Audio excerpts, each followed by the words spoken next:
ये कहानी है उस बदले कि जिसमें दिखाया गया है कि कैसे समाज में हमारी रक्षा और हमारी आवाज को लोगों तक पहुंचाने वाले तंत्र में जब कुछ असामाजिक और हानिकारक लोग आ जाते हैं और तंत्र में सद्दधांध उत्पन्न करते हैं तो आम लोगों को किस प्रकार से जूझना और अपनी बेवजह बलि देनी पड़ती है।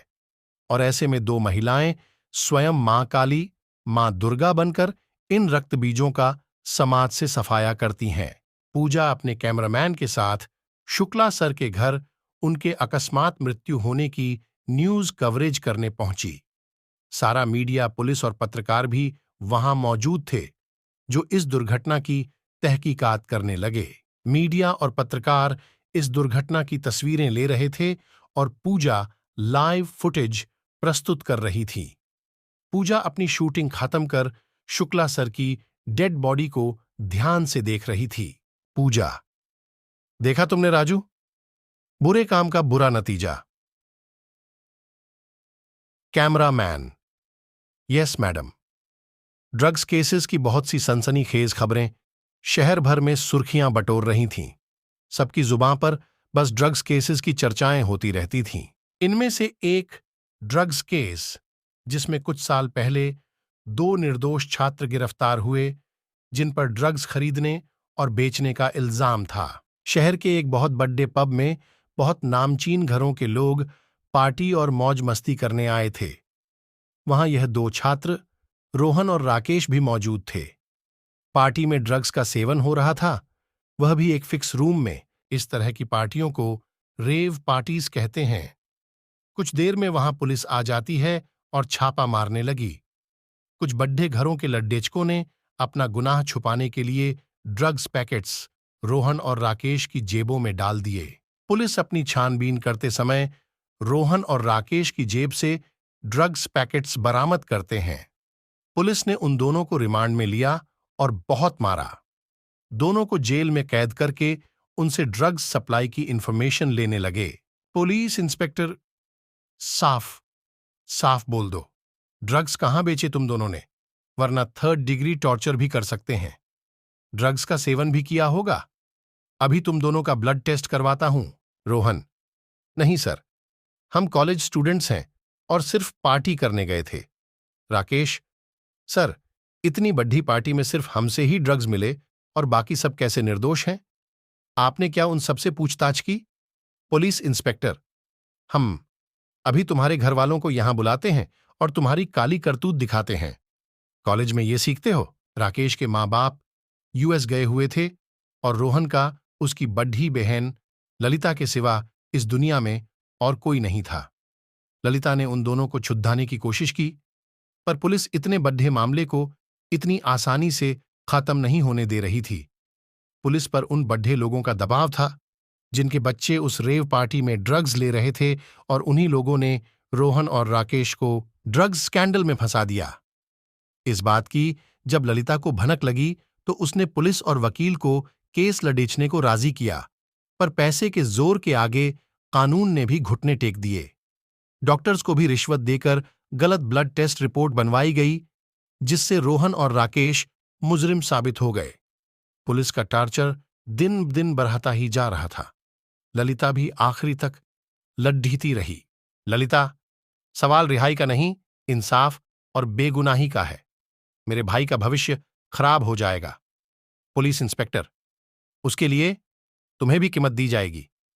ललिता: और वह कीमत कब तक चलेगी?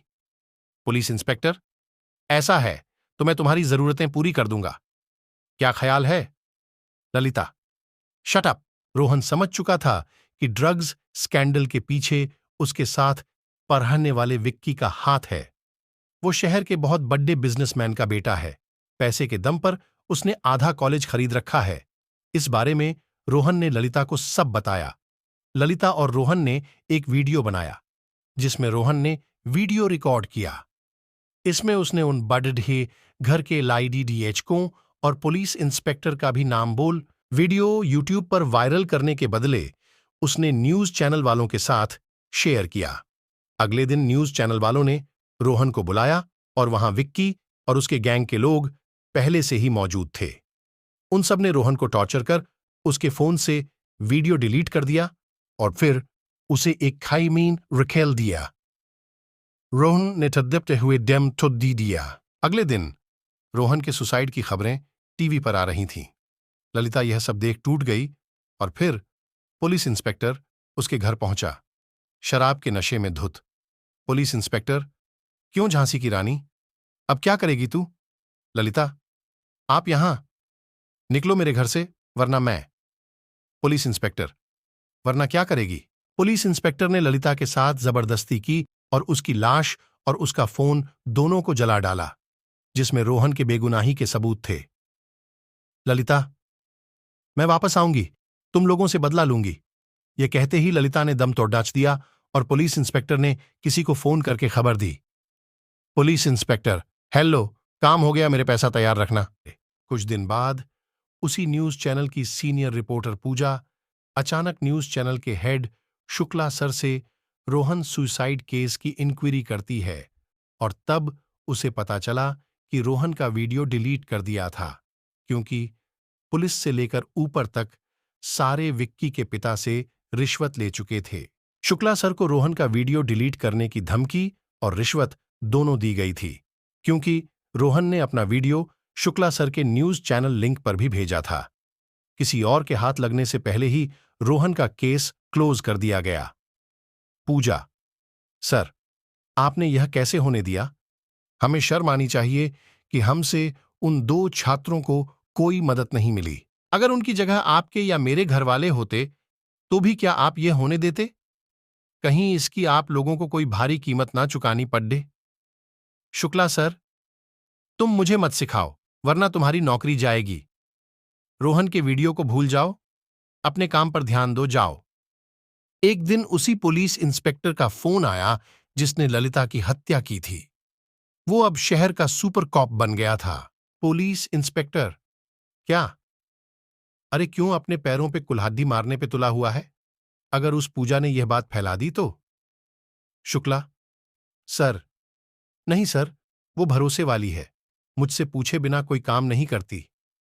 बड्ढे लोगों के इंटरव्यूज के लिए भी मैं उसे ही चुनता हूं।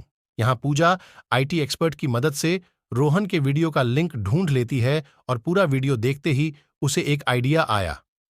पूजा, शुक्ला सर, रोहन के वीडियो को अगर हम अपने चैनल पर दिखाएं तो टीआरपी बढ़ेगी। शुक्ला सर, नहीं पूजा, तुम जानती हो कि मुझे बहुत बड़ी कीमत मिली है। अरे, इस वीडियो को डिलीट करने पर हमारे चैनल को कितनी कामयाबी मिली, तुम भूल गई। पूजा, सर, वीडियो की एडिटिंग कर लेंगे और फिर देखना कैसे टीआरपी बढ़ाती है अपने चैनल की। शुक्ला सर, ठीक है, पर एडिटिंग के समय मैं भी तुम्हारे साथ बैठूंगा। पूजा, श्योर सर, आपके बिना यह पॉसिबल ही नहीं। एडिटिंग का काम खत्म कर। शुक्ला सर, निश्चिंत होकर रोहन का वीडियो टीवी पर ऑन एयर कर देते हैं। जब यह न्यूज टीवी पर ऑन एयर हुई तो न्यूज कवरेज के बीच में ही रोहन का असली वीडियो बार बार प्ले हो रहा था। यह वीडियो हर 10 मिनट में अपने आप ही बाकी खबरों के साथ बीच बीच में प्ले होता रहा। पूजा, अरे, हमने तो एडिटिंग की थी, फिर ये क्या? कैमरामैन जी, मैडम, अब शुक्ला सर को क्या जवाब देंगे? शुक्ला सर की जुबान जैसे जंग पकड़ी आँच लेती है। उनके पास किसी के सवालों का कोई जवाब नहीं था, क्योंकि रोहन के वीडियो में शुक्ला सर का भी नाम था और उनके रिश्वत खोरी सामने आई। पुलिस इंस्पेक्टर को पता चला और उसे भी अपनी बर्बादी नजर आने लगी। पुलिस इंस्पेक्टर, जब मैंने तुमसे रोहन का वीडियो डिलीट करने को कहा तो यह ऑन एयर कैसे हुआ? अपने कर्मचारियों पे तुम्हारा कोई दबाव नहीं है क्या? शुक्ला सर, सॉरी, अब से मैं ध्यान रखूंगा। पुलिस इंस्पेक्टर, उस लडीडीएच के रोहन के वीडियो ने तो हमारी बदनामी कर दी। सुबह से कई फोन, मैसेजेस और ईमेल्स हमें कोस रहे हैं। अब तो पब्लिक की शिकायतें भी आने लगी हैं।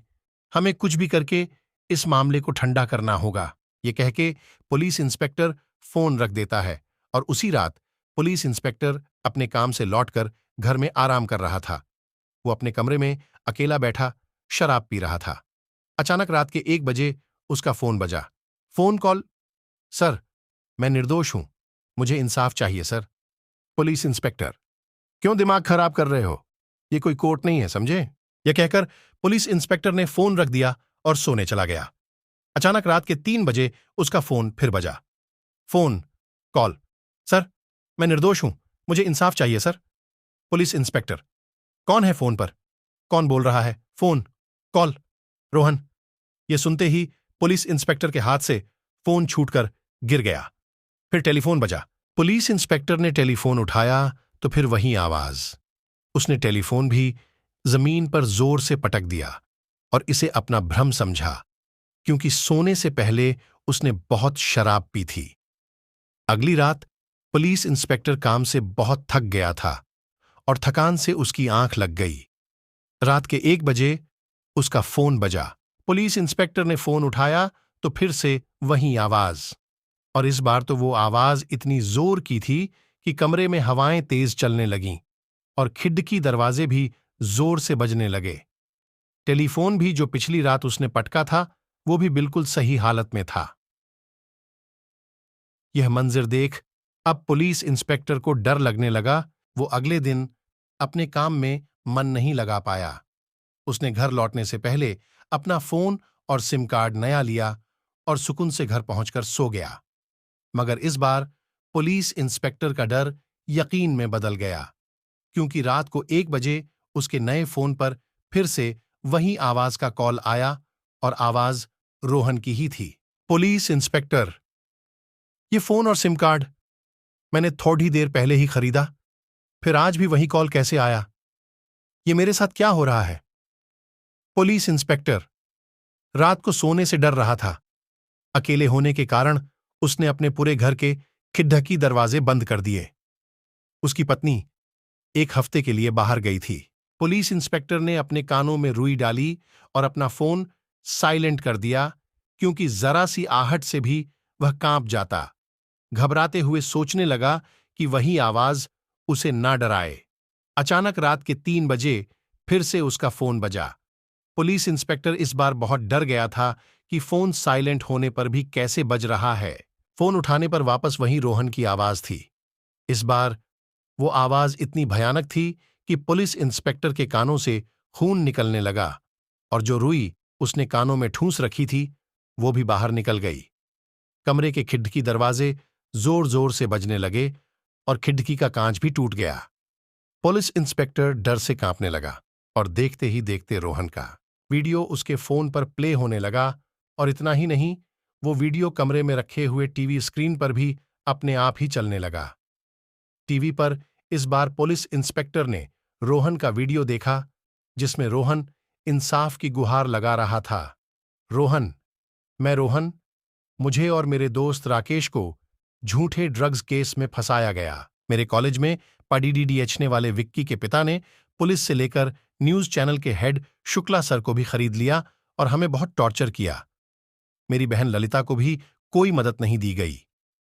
वीडियो के दौरान अचानक टीवी स्क्रीन ब्लैकआउट हो गया और रोहन एक भयानक रूप में वीडियो में था। रोहन, हेलो सर, कैसे हो? इंसाफ दिलाओ। देखते देखते रोहन का चेहरा डरावना हो गया। पूरा चेहरा जला हुआ और आंखें बड्ढी और लाल। रोहन, आओ सर, मदद करो। कमरे के चारों तरफ खौफनाक आवाजें गूंज रही थीं। पुलिस इंस्पेक्टर, बचाओ, बचाओ, डराए। अचानक रात के 3 बजे फिर से उसका फोन बजा। पुलिस इंस्पेक्टर इस बार बहुत डर गया था कि फोन साइलेंट होने पर भी कैसे बज रहा है। फोन उठाने पर वापस वही रोहन की आवाज थी। इस बार वो आवाज इतनी भयानक थी कि पुलिस इंस्पेक्टर कानों से खून निकलने लगा और जो रुई उसने कानों में ठूंस रखी थी वो भी बाहर निकल गई कि कानों से खून निकलने लगा और जो रुई उसने कानों में ठूंस रखी थी वो भी बाहर निकल गई। कमरे के खिड़की दरवाजे जोर जोर से बजने लगे और खिड़की का कांच भी टूट गया। पुलिस इंस्पेक्टर डर से कांपने लगा और देखते ही देखते रोहन का वीडियो उसके फोन पर प्ले होने लगा। और इतना ही नहीं, वो वीडियो कमरे में रखे हुए टीवी स्क्रीन पर भी अपने आप ही चलने लगा। टीवी पर इस बार पुलिस इंस्पेक्टर ने रोहन का वीडियो देखा, जिसमें रोहन इंसाफ की गुहार लगा रहा था। रोहन, मैं रोहन, मुझे और मेरे दोस्त राकेश को झूठे ड्रग्स केस में फंसाया गया। मेरे कॉलेज में पढ़ने बेचने वाले विक्की के पिता ने पुलिस से लेकर न्यूज चैनल के हेड शुक्ला सर को भी खरीद लिया और हमें बहुत टॉर्चर किया। मेरी बहन ललिता को भी कोई मदद नहीं दी गई। वीडियो के दौरान अचानक टीवी स्क्रीन ब्लैकआउट हो गया और रोहन एक भयानक रूप में वीडियो में था। रोहन, हेलो सर, कैसे हो? इंसाफ दिलाओ। देखते देखते रोहन का चेहरा डरावना हो गया। पूरा चेहरा जला हुआ और आंखें बड्ढी और लाल। रोहन, आओ सर, मदद करो। कमरे के चारों तरफ खौफनाक आवाजें गूंज रही थीं। पुलिस इंस्पेक्टर, बचाओ, बचाओ। रोहन, अब तुम चिल्लाओ, मदद की गुहार लगाओ, कोई नहीं आएगा। जैसे तुमने मदद नहीं की थी। अब तुम्हें पता चलेगा और दुनिया भी जागृत होगी। अचानक टीवी स्क्रीन का कांच टूटकर पुलिस इंस्पेक्टर को लग के सीधा उसके शरीर के आर पार हो गया। फोन जो उसने हाथ में पकड़ा हुआ था वो भी अचानक ब्लास्ट हो गया। पुलिस इंस्पेक्टर ने तड़ी पते हुए दम तोड़ दिया। अगली सुबह वही न्यूज रिपोर्टर पूजा पुलिस इंस्पेक्टर के घर पहुंचकर उसकी मौत की न्यूज कवर कर रही थी। पुलिस इंस्पेक्टर की मौत की वजह फोन ब्लास्ट होना बताया गया, क्योंकि कमरे में बाकी सारा सामान, खिड़की और दरवाजे सब व्यवस्थित दिख रहे थे और पिछली रात की असल भूतिया दुर्घटना का किसी को पता नहीं चला। न्यूज रिपोर्टर पूजा और न्यूज चैनल के head Shukla sir police inspector की मौत के फुटेज की एडिटिंग कर रहे थे। पूजा, देखा सर, कैसे पुलिस इंस्पेक्टर जी को सच्चाई छुपाने और अपनी गैर जिम्मेदारी की कीमत चुकानी पड़ी। इन सब में आपने भी तो एक अहम किरदार निभाया है, तो देखिए कहीं अगला नंबर आपका ना हो। शुक्ला सर, क्या मतलब है तुम्हारा? मैंने क्या किया है? पूजा, कुछ नहीं सर, कई बार हम कुछ नहीं करके भी एक बहुत बड़ी अनहोनी को दावत देते हैं। शुक्ला सर, तुम कहना क्या चाहती हो? पूजा, मेरी उस दिन की चेतावनी को याद रखें और अपना ख्याल रखें। शुक्ला सर का इस बात पर कोई जवाब नहीं था और वो सोच में पड़ी डीडीएच गए। ठीक 2 दिन बाद शुक्ला सर का रात को के 1 बजे फोन बजा। फोन कॉल, मदद करो। शुक्ला सर, कौन कौन बोल रहा है? हेलो हेलो, ये कहते ही वह अचानक गिर पड़ी डीहे और उनके कानों से खून बहने लगा। उसी समय उन्होंने दम तोड़ी ढीही दिया। अगले दिन पूजा अखबार में शुक्ला सर के मौत की खबर पद दिहते हुए किसी की तरफ इशारा करती करती, और वो और कोई नहीं, ललिता थी। पूजा ललिता की बेस्ट फ्रेंड थी। शहर से बाहर होने की वजह से वो उस रात ललिता की कोई मदद नहीं कर पाई थी। ललिता, ये सब तुम्हारे बिना संभव ना होता अगर उस रात तुम मुझे बचाने नहीं आती। पूजा, ये सब मेरी गैर हाजिरी में हुआ और मैंने भी इनको सबक सिखाने की ठान ली। पूजा, उस रात ललिता के घर पहुंची तो उसने ललिता को जली हुई हालत में पाया। फौरन अस्पताल में इलाज करवाने से ललिता की जान तो बच गई, मगर उसका आधा शरीर जल चुका था। व्हीलचेयर पर बैठी उसने पूजा को पुलिस इंस्पेक्टर और शुक्ला सर को मारने में मदद की। पूजा और ललिता आपस में बात कर रहे थे कि कैसे पूजा ने पुलिस इंस्पेक्टर और शुक्ला सर को मारा था। पूजा ने पुलिस इंस्पेक्टर पर नजर रखी थी और फिर उसके फोन से 6DDH 6DDH करके उसे डराना, टीवी स्क्रीन पर रोहन का वीडियो प्ले करना और फिर टीवी का कांच तोड़ DDH कर पुलिस इंस्पेक्टर को मारना, ये सब पूजा ने मोबाइल मैकेनिक, IT एक्सपर्ट और इंटरनेट से जानकारी लेकर किया और शुक्ला सर को भी मौत के घाट उतार दिया। पूजा, रोहन, मेरा भी भाई था। मुंह अनाथ को तुमने अपने परिवार का हिस्सा बनाया, इसलिए यह सब मुझे करना ही था। शुक्ला सर का भरोसा जीत के मैंने अपना रास्ता आसान बनाया। ललिता दोस्त हो तो तुम जैसी। पूजा ललिता का इलाज करवाना जारी रखती है और शुक्ला सर की न्यूज चैनल कंपनी भी बंद हो गई, क्योंकि देश की जनता ने इस चैनल का बहुत विरोध किया। इसी के साथ रोहन को भी इंसाफ मिल जाता है। मनप्रीत कौर। सो आई होप गाइज आपको यह हॉरर स्टोरी अच्छी लगी होगी।